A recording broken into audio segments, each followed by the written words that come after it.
Good morning students. Subject Hindi chapter 4। Students, आज हम करेंगे 4th चैप्टर की एक्सरसाइज का भाषा ज्ञान भाग। पहला भाग है उचित स्थान पर रेफ और पदेन का प्रयोग करके शब्द बनाइए। देखो बच्चों, रेफ और पदेन ये है र के रूप।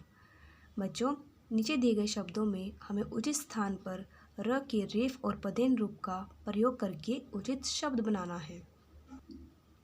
देखो बच्चों, क शब्द में हमने र के पदेन रूप का प्रयोग करके उचित शब्द बनाया प्रिय। ख शब्द में हमने र के रेफ रूप का प्रयोग करके शब्द बनाया ईर्ष्या।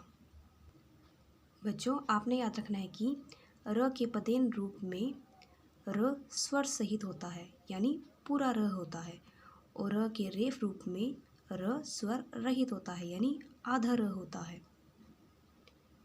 देखो बच्चों, प्रिय शब्द में आपको देखने में प पूरा और र आधा लग रहा होगा, लेकिन वास्तव में इस शब्द में प आधा है और र पूरा है। बच्चों, अब हम बाकी के शब्दों में भी उचित स्थान पर रेफ और पदेन र का प्रयोग करके उचित शब्द बनाएंगे। देखो बच्चों, ग शब्द में हमने पदेन र का प्रयोग करके नया शब्द बनाया प्रशंसा। घ शब्द में हमने रेफ र का प्रयोग करके शब्द बनाया मूर्ख। अड़ शब्द में हमने पदेन र का प्रयोग करके शब्द बनाया प्रणव। च शब्द में हमने रेफ र का प्रयोग करके शब्द बनाया सर्वत्र। दूसरा भाग है वाक्यों में रंगीन शब्द किसके लिए आए हैं, लिखिए। देखो बच्चों, क भाग आपके लिए किया गया है। पहला वाक्य है अध्यापक अंश को बुद्धिमान मानते थे, उससे बेहद प्यार करते थे। तो बच्चों, इस वाक्य में रंगीन शब्द है उससे, जो कि प्रयोग किया गया है अंश के लिए। ख प्रणव ने अध्यापक से पूछा कि क्या मैं बुद्धिमान नहीं हूँ। इसमें रंगीन शब्द है मैं। तो बच्चों, मैं किसके लिए प्रयोग किया गया है? प्रणव के लिए, इसलिए हम यहाँ राइट करेंगे प्रणव के लिए। ग प्रणव की बात सुनकर अध्यापक मुस्कुरा दिए, उन्होंने श्यामपट्ट पर एक लकीर खींच दी। रंगीन शब्द है उन्होंने, जो कि प्रयोग किया गया है अध्यापक के लिए, तो हम यहाँ राइट करेंगे अध्यापक के लिए। घ अंश उठा और उसने श्यामपट्ट पर एक बड़ी लकीर खींच दी। रंगीन शब्द है उसने, और यह प्रयोग किया गया है अंश के लिए, तो हम यहाँ राइट करेंगे अंश के लिए। अड़ शब्द है यह देखकर प्रणव लज्जित हो गया, वह अंश के पास गया। रंगीन शब्द है वह, जो कि प्रयोग किया गया है प्रणव के लिए, इसलिए हम यहाँ राइट करेंगे प्रणव के लिए। बच्चों, वाक्यों में रंगीन शब्द नाम की जगह पर, यानी संज्ञा की जगह पर आए हैं, इन्हें सर्वनाम कहते हैं। बच्चों, पहले भी हम सर्वनाम के बारे में पढ़ चुके हैं कि संज्ञा के स्थान पर प्रयुक्त होने वाले शब्दों को सर्वनाम कहते हैं। तीसरा भाग है पढ़िए, समझिए और 3-3 शब्द लिखिए। देखो बच्चों, क भाग में हमें दी गई है ए की मात्रा और इससे बनने वाला शब्द है आपने।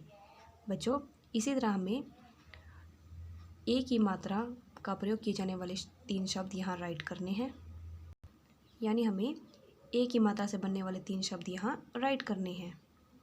बच्चों, ए की मात्रा से बनने वाले 3 शब्द हम राइट करेंगे शेर, मेला, करेला। ख भाग में हमें ऐ की मात्रा दी गई है और इससे बना शब्द दिया गया हमें सदैव। इसी तरह हमें 3 शब्द और राइट करने हैं। तो बच्चों, ऐ की मात्रा से बनने वाले 3 शब्द हम राइट करेंगे बैल, शैल, पैदल। ग भाग में हमें दी गई है ओ की मात्रा और इससे बना शब्द दिया गया हमें छोटा। हम इसी तरह के 3 शब्द और राइट करेंगे। बच्चों, ओ की मात्रा से बनने वाले 3 शब्द हम राइट करेंगे शोर, मोर, भोर। घ भाग में हमें दी गई है औ की मात्रा और इससे बना शब्द दिया गया हमें कौन, तो हम 3 शब्द राइट करेंगे। तो बच्चों, औ की मात्रा से बने 3 शब्द हम राइट करेंगे मौन, बोना, खिलौना। चौथा भाग है वर्णों को अलग अलग लिखिए। बच्चों, आपने छोटी क्लासेस में स्वर और व्यंजन के बारे में पढ़ा होगा। स्वर और व्यंजन वर्ण के 2 प्रकार होते हैं।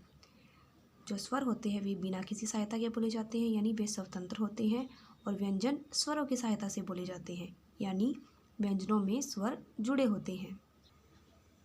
देखो बच्चों, उदाहरण के लिए क एक व्यंजन है, लेकिन क में अ स्वर जुड़ने पर ही वह पूर्ण व्यंजन बनता है, यानी बिना स्वर के वह आधा क होता है, जब उसमें स्वर जुड़ जाता है तो वह पूर्ण व्यंजन बन जाता है।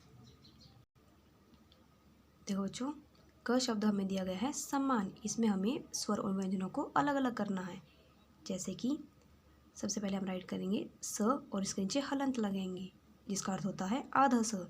फिर उसमें क्या जुड़ा है, अ स्वर प्लस ये आधा म है, तो इसके नीचे हम हलंत लगा देंगे, प्लस म, और इस म में स्वर जुड़ा है अ, प्लस न, और इस न में स्वर जुड़ा है अ। बच्चों, ख शब्द है ईर्ष्या। इसे हम अलग करेंगे, ई प्लस रेफ र प्लस आधा श प्लस य, और य में कौन सा स्वर जुड़ा है, आ।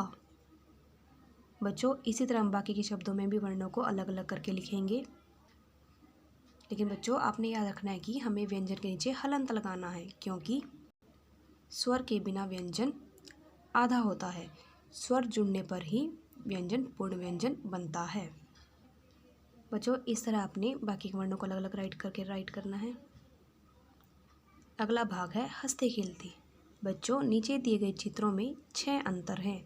क्या आप ये अंतर ढूंढ सकते हैं? अपनी बुद्धिमत्ता का प्रयोग कीजिए। तो बच्चों, देखने में तो ये दोनों चित्र एक समान लग रहे हैं, लेकिन इनमें 6 अंतर हैं। आपने इन 6 अंतरों को ढूंढना है। देखो बच्चों, जैसे कि इस चित्र में इस लड़के की जो बर्थडे कैप है, यानी जन्मदिन की जो टोपी है, इसमें येलो कलर की है और इसमें अलग कलर की है, तो पहला अंतर क्या होगा, कैप। तो इस पर हम नंबर 1 राइट कर देंगे। बच्चों, इसी तरह आपने 5 और अंतर खुद से ढूंढने हैं और उस पर नंबर राइट करने हैं। बच्चों, आपने ये भाग अपने आप करना है। बच्चों, आज आपने पेज नंबर 30 और 31 अपनी हिंदी की बुक में फिल करना है। यही आज का आपका होमवर्क है। Thank you.